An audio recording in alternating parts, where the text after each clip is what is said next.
واقعہ حضرت خالد بن ولید رضی اللہ عنہ قسط نمبر 122 اپنا اسلامک اسٹوڈیو۔ ناظرین، بڑی مضبوط چوڑی اور اونچی دیواروں کے حصار میں بلبیس کا شہر آباد تھا۔ ان دیواروں کے اندر بھی جگہ جگہ لاشیں پڑی تھی، ان میں بے ہوش زخمی بھی تھے۔ شارینہ کو معلوم تھا کہ ہتھیار کہاں ڈلوائے جا رہے ہوں گے۔ اندر ایک بڑا وسیع و عریض میدان تھا۔ شارینہ سب سے پہلے قیدیوں کو دیکھنا چاہتی تھی۔ شارینہ اور اربیلا اس میدان سے ابھی کچھ دور ہی تھی کہ انہیں رومی فوجوں کی ایک ٹولی آتی نظر آئی۔ تعداد میں وہ 25-30 ہوں گے۔ 3-4 مجاہدین انہیں ہانک کر میدان کی طرف لے جا رہے تھے۔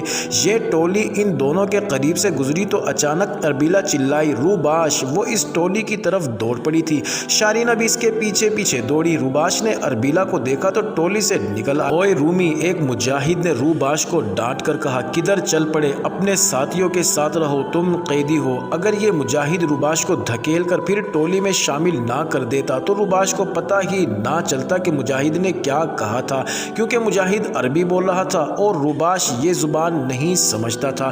شارینہ نے اربیلا کو وہیں روک لیا اور کہا کہ وہ چہرے پر پہلے کی طرح نقاب ڈال لے۔ تم دونوں یہاں کیا کر رہی ہو؟ مجاہدین نے ان دونوں سے پوچھا۔ دوسری عورتوں کے ساتھ جا کر اپنا کام کرو، یہاں تماشا دیکھنے کے لیے مت رکو۔ شارینہ نے اربیلا کو ساتھ لیا اور فوراً وہاں سے چل پڑی اور بڑی تیزی سے چلتی ہوئی شہر سے نکل گئی۔ معلوم نہیں اس مجاہد نے ان سے یہ کیوں نہ پوچھا کہ رومی فوج کا ایک افسر انہیں دیکھ کر ان کی طرف کیوں چل پڑا تھا۔ شارینہ یہ خطرہ محسوس کرتی ہی رہی کہ روباش سے پوچھا جائے گا کہ وہ ان لڑکیوں کی طرف کیوں جا رہا تھا۔ شارینہ اربیلا کو ساتھ لیے بڑی ہی تیز چلتی اپنے خامن حدید کے پاس پہنچی۔ اس نے اربیلا کو حدید سے متعارف کروایا اور وہ ساری بات سنائی جو اربیلا نے اسے سنائی تھی۔ یہ بھی بتایا کہ انہوں نے روباش کو قیدیوں میں دیکھا ہے، اگر اسے رہائی مل جائے تو یہ دونوں اسلام قبول کر لیں گے۔ حدید نے اپنے ساتھیوں کو بتایا۔ حدید اور ان کے ساتھی جاسوسی کے نظام کے مجاہدین تھے۔ ان کا سپہ سالار عمرو بن عاص کے ساتھ براہ راست تعلق تھا۔ یہ مسئلہ سپہ سالار کا تھا اور وہی اس کا آخری فیصلہ دے سکتے تھے۔ اس وقت سپہ سالار کو ڈھونڈنا کوئی آسان کام نہیں تھا۔ شہر ابھی ابھی فتح ہوا تھا۔ سپہ سالار نہ جانے کہاں کہاں گھوم پھر رہے تھے۔ انہیں شہر کے نظم و نسق کو بحال کرنا تھا اور ہر طرف کی رپورٹ لینی تھی، اور سب سے زیادہ نازک اور اہم کام سرکاری مال غنیمت اکٹھا کرنے کا تھا۔ یہ بھی دیکھنا تھا کہ شہریوں کو کس قسم کی تکلیف اور پریشانی نہ ہو اور لوٹ مار بھی نہ ہو۔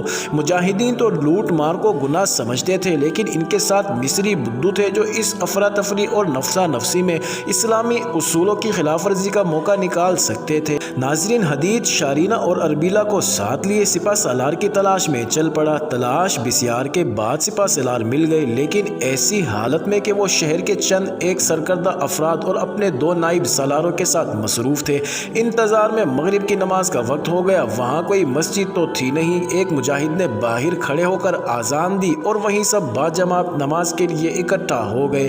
سپہ سالار عمرو بن عاص نے اپنی سرگرمیاں ملتوی کر دی اور امامت کے لیے آ گئے۔ یہ موقع اچھا تھا۔ نماز سے فارغ ہوتے ہی حدید سپہ سالار سے ملا اور انہیں اربیلا اور روباش کے متعلق ساری بات سنائی۔ سپہ سالار نے حکم دے دیا کہ روباش نام کے رومی افسر کو قیدیوں سے نکال کر ان کے خیمے میں پیش کیا جائے۔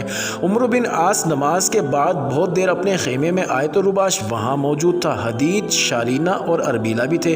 عمرو بن عاص نے چاروں کو خیمے میں بٹھایا اور پوچھا کہ یہ کیا قصہ ہے؟ سب سے پہلے اربیلا نے بولنا شروع کیا اور وہ ایسی روئی کہ بولنے کے لیے دشوار ہو گیا۔ اپنے آپ کو سنبھال کر اس نے وہی بات سنائی جو شارینہ کو سنا چکی تھی۔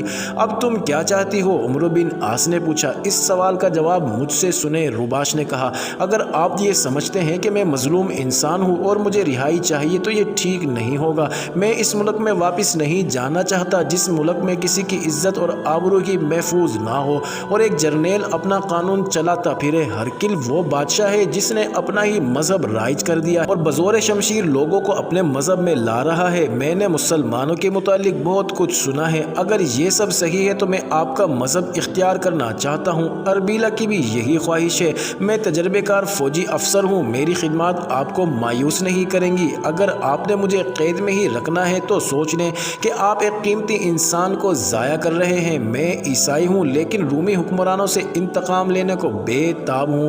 عمرو بن عاص اتنی آسانی سے کسی غیر کی باتوں میں آنے والے سپہ سالار نہیں تھے۔ انہوں نے روباش کے ساتھ ایسی گفتگو کی جس سے یہ دیکھنا مقصود تھا کہ یہ رومی افسر قابل اعتماد ہے یا نہیں۔ شارینہ نے سپہ سالار کو یہ بتایا کہ وہ اربیلا کو بچپن سے جانتی ہے اور اخلاقی لحاظ سے قابل تعریف ہے، اس پر اعتماد کیا جا سکتا ہے۔ خاصی لمبی اور بامقصد گفتگو کے بعد عمرو بن عاص نے فیصلہ دے دیا کہ روباش اور اربیلا کو حلقہ بگوش اسلام کر لیا جائے۔ اس طرح روباش اور اربیلا نے عمرو بن عاص کے ہاتھ پر اسلام قبول کر لیا۔ اس کے ساتھ ہی عمرو بن عاص نے اسلامی اصول کے مطابق دونوں کا نکاح پڑھوا دیا۔ سپہ سالار نے یہ حکم بھی دیا کہ ان دونوں کو اسلامی اصولوں سے پوری طرح آگاہ کر دیا جائے اور انہیں نماز پڑھنی سکھا دی جائے۔ ایسا حکم دینے کی ضرورت نہیں تھی کیونکہ یہ نظام موجود تھا جو نو مسلموں کی تعلیم و تربیت کرتا تھا۔ مسلمان جس بستی کو فتح کرتے تھے وہاں کئی لوگ ان کے اخلاق سے متاثر ہو کر مسلمان ہو جاتے تھے، فوراً ہی ان کی تعلیم و تربیت اسلامی اصول کے مطابق شروع ہو جاتی تھی۔ ناظرین، سپہ سالار عمرو بن عاص مصر سے تو واقف تھے لیکن وہ اس وقت مصر کئی بار آئے تھے جب انہوں نے ابھی اسلام قبول نہیں کیا تھا اور وہ تجارت کے سلسلے میں آیا کرتے تھے۔ وہ سب سے زیادہ اسکندریہ سے متاثر تھے، اس کا تفصیلی ذکر پہلے گزر چکا ہے۔ اب عمرو بن عاص جس خطے میں پیش قدمی کر رہے تھے اس سے بھی وہ واقف تھے لیکن اتنا نہیں جتنا اب ضرورت محسوس ہو رہی تھی۔ انہوں نے اس وقت مصر کو کسی اور نگاہ سے دیکھا تھا، اب وہ اس علاقے کو جنگی نگاہ سے دیکھنا چاہتے تھے۔ ان کے اپنے جاسوس انہیں معلومات فراہم کر رہے تھے لیکن انہیں وہ غالباً کافی نہیں سمجھتے تھے۔ اب رومی فوج کا ایک افسر ان کے ہاتھ آ گیا تھا، صحیح اور مکمل معلومات تو اس سے مل سکتی تھی۔ انہوں نے روباش کا نام فاروق اور اربیلا کا نام فاطمہ رکھا تھا۔ تم فوج کے افسر ہو فاروق، عمر بن عاص نے کہا، تم ایک اس دستے کی قیادت کرنے والے ہو اور تجربہ بھی رکھتے ہو، لیکن ابھی میں تمہیں کسی دستے کی کمان نہیں دوں گا۔ تم تھوڑا ہی عرصہ میری جاسوسی نظام میں رہو گے، تمہیں شب خون مارنے کے لیے بھی بھیجا جائے گا۔ میں تمہیں نہایت اہم فرد سمجھتا ہوں۔ ابھی میری ضرورت یہ ہے کہ مجھے دریائے نیل تک اور اس سے کچھ آگے کی معلومات مل جائے۔ یہ تو میں جانتا ہوں کہ آگے 2-3 اور قلعے ہیں لیکن جنگی نقطہ نگاہ سے میں ان قلعوں کے احوال و کوائف معلوم کرنا چاہتا ہوں۔ معزز ناظرین، جاری ہے اگلی ویڈیو، قسط نمبر 123 میں دیکھنا مت بھولیے گا۔